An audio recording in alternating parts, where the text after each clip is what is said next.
My channel. ఎలా ఉన్నారు అందరూ? ఈరోజు ఫ్రైడే. సో ఇప్పుడు మేము ఇక్కడ దగ్గరలో ఉన్న టెంపుల్కి వెళ్తున్నాము. సో చెప్పాను కదా ఇక్కడ టెంపుల్స్ చాలా తక్కువ ఉంటాయని. సో ఇప్పుడు మేము వెళ్ళే టెంపుల్ ఆంజనేయ స్వామి టెంపుల్ అనమాట. రాములు వారు, ఆంజనేయ స్వామి, శివయ్య వీళ్ళందరూ ఉంటారు. సో నేను చెప్పడం దీనికి నాతో పాటు మీరు కూడా చూసేయండి, ఓకేనా? సో రెడీ అయిపోయాము వెళ్ళడానికి. మేము రెడీ అయ్యేసరికి వాళ్ళ నాన్నకి ఏదో ఆఫీస్ నుంచి మెయిల్ వచ్చిందన్నారు. సో ఆయన మెయిల్ చెక్ చేసుకుంటున్నారు, మేము ఫొటోస్ తీసుకుంటున్నాము. సో కిందకు వచ్చేసిన తర్వాత శ్రీ అయితే సూపర్ హ్యాపీ అయిపోయాడు. సో తనని లేవడానికి టైం పట్టేసింది మాకు, అందుకే ఎక్కువసేపు ఉన్నాము. చీకటి అయిపోయింది. తను లేచాక నిద్ర డిస్టర్బ్ చేయడం ఎందుకు, ఏకంగా లేచాక వెళ్దాము అని లేచే వరకు వెయిట్ చేసాము. సో తను లేచిన తర్వాత ఇప్పుడు వెళ్తున్నాం అనమాట. ఇది మాకు వచ్చేసి అరౌండ్ 7 to 8 kilometers వస్తుందేమో. ఎయిర్పోర్ట్ వైపు వెళ్ళాలి. సో ఈకో పార్క్ అని ఒకసారి మీకు 7 వండర్స్ చూపించాను కదా ఛానల్లో, సో అటువైపు అనమాట. సో స్ట్రైట్గా వెళ్తే ఎయిర్పోర్ట్ వస్తుంది, లెఫ్ట్ తీసుకుంటే ఈ టెంపుల్ వస్తుంది. సో మేము కలకత్తా వచ్చిన తర్వాత 1 year వరకు ఈ టెంపుల్ అసలు మాకు తెలియదు ఎలా ఉంటుంది ఏంటి అని. సో ఒకరోజు ఎందుకు అన్ఎక్స్పెక్టెడ్గా అట్లా బైక్ రైడ్స్తో వెళ్తున్నప్పుడు ఆ రోడ్లోకి వెళ్తే ఆంజనేయ స్వామిది పెద్ద ఇలా విగ్రహం కనిపించింది అనమాట. ఏంటి ఇక్కడ ఆంజనేయ స్వామి విగ్రహం ఉంది అని చూస్తే ఈ టెంపుల్ కనిపించింది. సో అప్పటి నుంచి మేము రెగ్యులర్గా వెళ్తాం ఇక్కడికి. సో ఇప్పుడు మేము కాళీఘాట్కి కానీ దక్షిణేశ్వర్ కానీ వెళ్ళాలంటే మాకు చాలా దూరం అన్నట్టు. సో ఇక్కడికి వెళ్తాము. సో ఇది కనిపిస్తుంది కదా ఈకో పార్క్ రిసార్ట్ అనమాట. అది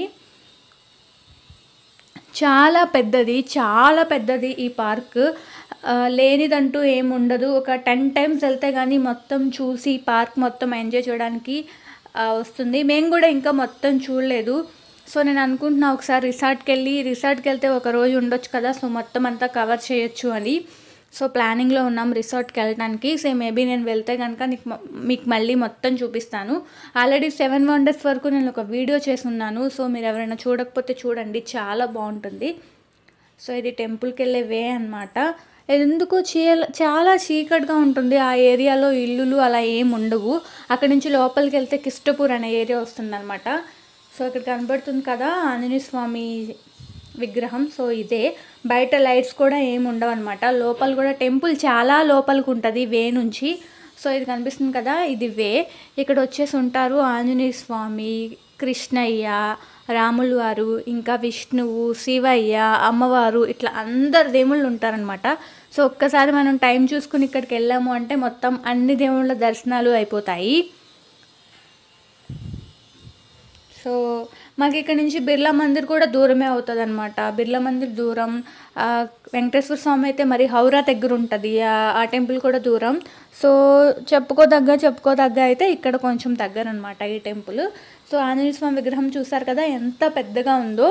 ఈ టెంపుల్ ఏంటంటే మధ్యాహ్నం 12 గంటలకు తీస్తారు, నైట్ 8 వరకు ఉంటుందన్నమాట టెంపుల్. మేము వెళ్ళేసరికి చీకటి పడిపోయింది కాబట్టి నాకు షూట్ చేయడం కుదరలేదు. కానీ ఈ ఆంజనేయ స్వామి కింద వాటర్ ఉంటాయి మొత్తం. ఆ వాటర్లో అంతా రామాయణంలో ఉన్న కొన్ని ఏమంటారు చిత్రాలు అక్కడ చేసుంటాయి అన్నమాట.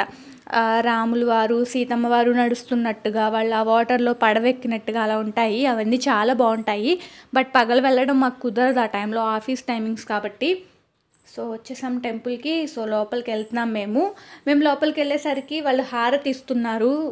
7:30 హారతి ఇస్తున్నారు. సో పెద్ద సౌండ్స్, గంటలు అవన్నీ చూసేసి శ్రీ ఏడ్చేసాడు అనమాట. సో అందుకని బయటకు వచ్చి చాలాసేపు బయట కూర్చుని పోయాము.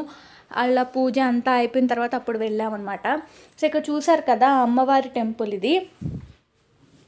సో పర్మిషన్ లేదు నాకు వీడియో షూట్ చేయడానికి, వాళ్ళు చూస్తే ఊరుకోరు అన్నట్టు. సో నేను తీసిన చిన్న క్లిప్పింగ్సే క్లారిటీ కోసం కొంచెం స్లోగా పెట్టాను. సో ఇది అమ్మవారి టెంపుల్ చూసారు కదా ఎంత బాగా డెకరేట్ చేసి ఉన్నారో. సో వీళ్ళు డెకరేషన్కి బాగా వాల్యూ ఇస్తారు, టెంపుల్ అయినా అమ్మవారైనా. సో శారీ ఒకటే వేరుగా కట్టారు, మిగతా అన్నీ మనలాగే ఉన్నాయి. త్రిశూలం పెట్టారు, పక్కన చేతుల్లాగా ఉంటే చేతులకి గాజులు వేశారు, బాగా రెడ్ కలర్ బ్యాంగిల్స్. సో అలాగా. సో బయటకు వచ్చిన తర్వాత హోలీ వస్తుంది కదా, వీళ్ళు హోలీ కోసం ఇట్లా రాధాకృష్ణుల బొమ్మని ఇట్లా ఉయ్యాల్లో పెట్టారనమాట. ఎంత అందంగా ఉంది అంటే కృష్ణయ్య నిజంగా ఎంత అందంగా ఉన్నాడంటే అంత అందంగా ఉన్నాడు. సో రాధాకృష్ణులు చూడగానే మనకు మొదటగా ప్రేమ గుర్తొస్తుంది కదా, సో వాళ్ళ ఎఫెక్షను. సో అంత ప్రేమ కూడా మన అందరి లైఫ్లో నిండాలని మనస్ఫూర్తిగా కోరుకుంటున్నాను. సో చాలా అంటే చాలా బాగా నచ్చాయి నాకు. అసలు నేను చెప్పలేకపోతున్నాను మాటల్లో ఎంత నచ్చాయి అనేసి. సో అట్లా ఉయ్యాల్లో అలా పెట్టడం వల్ల నాకు భలే నచ్చింది. సో ఇదంతా టెంపుల్ బయట, శివయ్య టెంపుల్ బయట ఇట్లా ఉంటుందన్నమాట.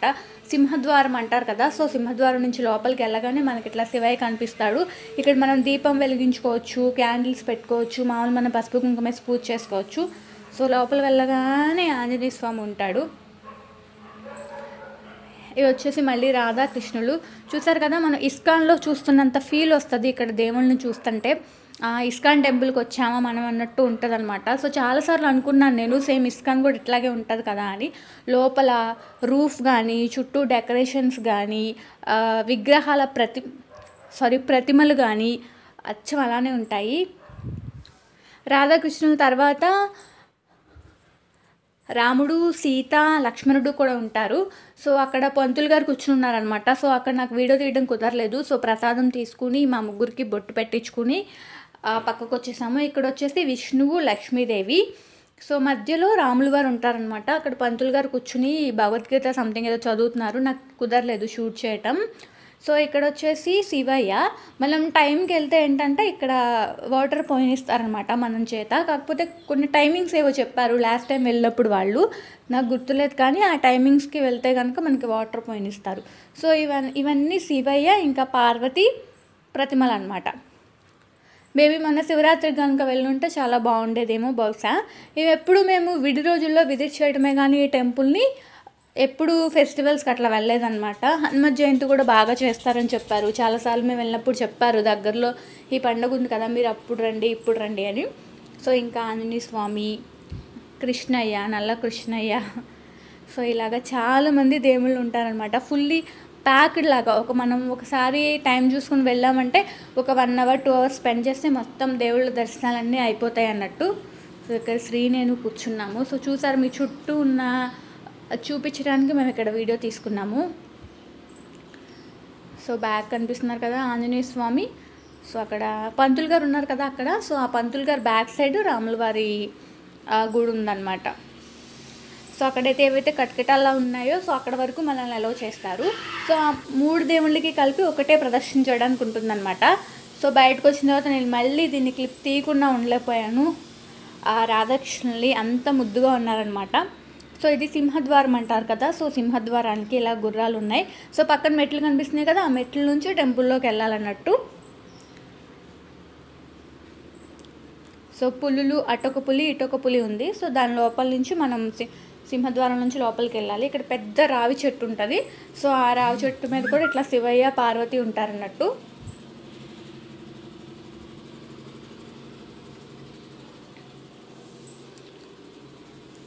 సో చూసారు కదా, మనతో పోలిస్తే సౌత్ సైడ్తో పోలిస్తే నార్త్ సైడ్ టెంపుల్స్ అన్నీ చాలా డిఫరెంట్గా ఉంటాయి. సో ఇలానే ఉంటాయి అని చెప్పడానికి లేదు, ఒక్కోటి ఒక్కో రకంగా ఉంటుంది అన్నమాట. సో ఇది చూస్తున్నారు కదా, ఆంజనేయ స్వామి విగ్రహం చూపించాను కదా ఇందాక, దాని కింద అనమాట లోపల ఇది మొత్తం కొలన్లాగా ఉంటుంది. సో మొత్తం వాటర్ ఫుల్గా ఉంటుంది.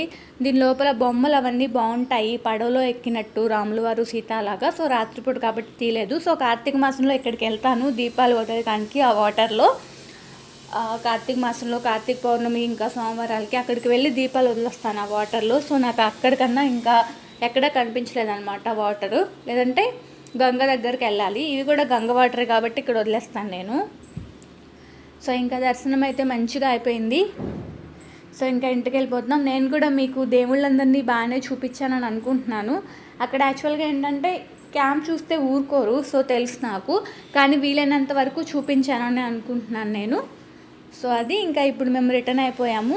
నేను ఎప్పుడు వెళ్ళానంటే నా 5th మంత్లో శ్రీ ప్రెగ్నెన్సీలో ఉన్నప్పుడు 5th మంత్లో వెళ్ళాను. 5th మంత్ తర్వాత ఇంకా పూజలు టెంపుల్స్కి వెళ్ళకూడదు అని అంటే సో అప్పుడు వెళ్ళాను. మళ్ళీ ఇన్నాళ్ళకి వెళ్తున్నాం. సో చూసారా లైటింగ్స్ ఎలా ఉందో. సో ఎప్పుడు కలకటా ఇలాగే ఉంటుంది, ఎప్పుడు ఇలాగే ఉంటుంది నైట్ టైము. సో ఇది మొత్తం ఎయిర్పోర్ట్ రూట్, ఇది స్ట్రైట్ వెళ్ళిపోతే ఎయిర్పోర్ట్ వచ్చేస్తుంది అన్నట్టు. సో ఆపోజిట్లో ఈకో పార్క్ ఉంది.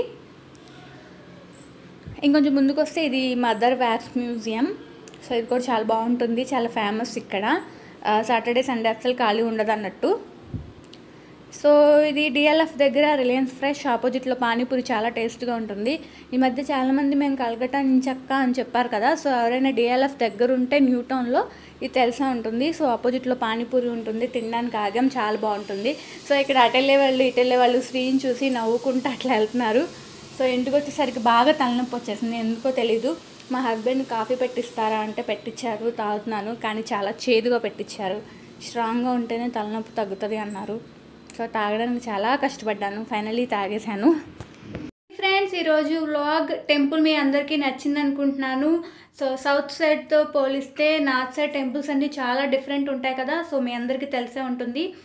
సో చాలా బాగుంటుంది టెంపుల్. నాకు పర్మిషన్ లేదన్నట్టు, సో అందుకే నేను ఎక్కువ తీయలేకపోయాను.